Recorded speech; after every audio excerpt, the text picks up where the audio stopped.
One of the things that has made the American workforce the most productive in the world is its mobility. Americans will move. 1.6 million households move every year, in some cases unknowingly putting their treasures in the hands of crooks. In part 2 of her Eye on America investigation, Maureen Maher reports what happens when consumers call on the government for help. You are watching a robbery in progress. Look at how I've been living for a month, over a month. No crib for my baby, no bed to sleep in, no couch to sit on, no television, no dining room table. Look at what I'm eating. These men work for a moving company. Bridget Fletcher says they're thieves. I think they're taking off. Oh my God, they're taking off with my stuff. Right here, I would have my dining room set.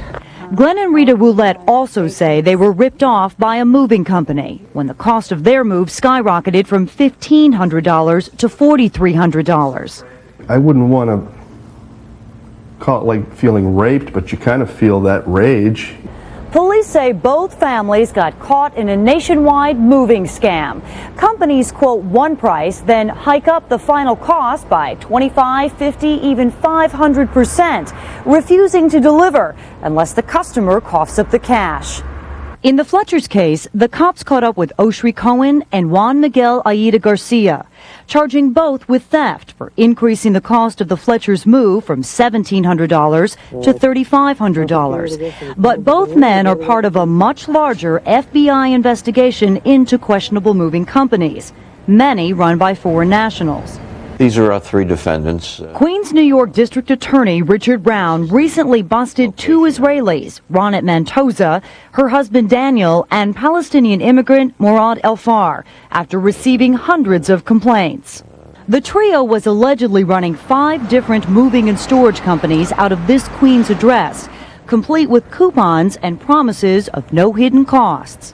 One of the things that we are most insistent upon as part and parcel of the disposition of this case is that these people never go into this business again. But just 2 weeks after her arrest, Brown's office got calls that Ronit Mantoza was shaking down customers for more money again. There's only so much that we as local prosecutors can do. Brown says blame it on the Department of Transportation, which oversees an industry that has few regulations and little, if any, enforcement.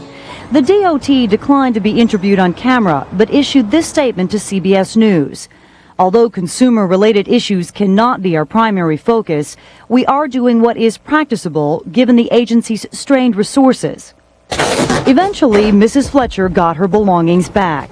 This is the kind of stuff that kills you, is the baby pictures that you can't replace.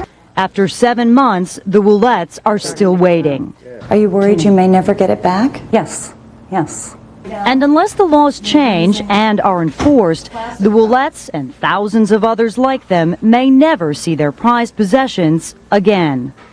In New York, I'm Maureen Maher for Eye on America. We have an update for you now on some action taken in the wake of an Eye on America investigation about moving company cons. Movers who jack up prices way above original estimates, then refuse to deliver your furniture until you pay up. The FBI has now arrested more than 70 people from 16 moving companies in Florida and Georgia on charges of fraud and extortion.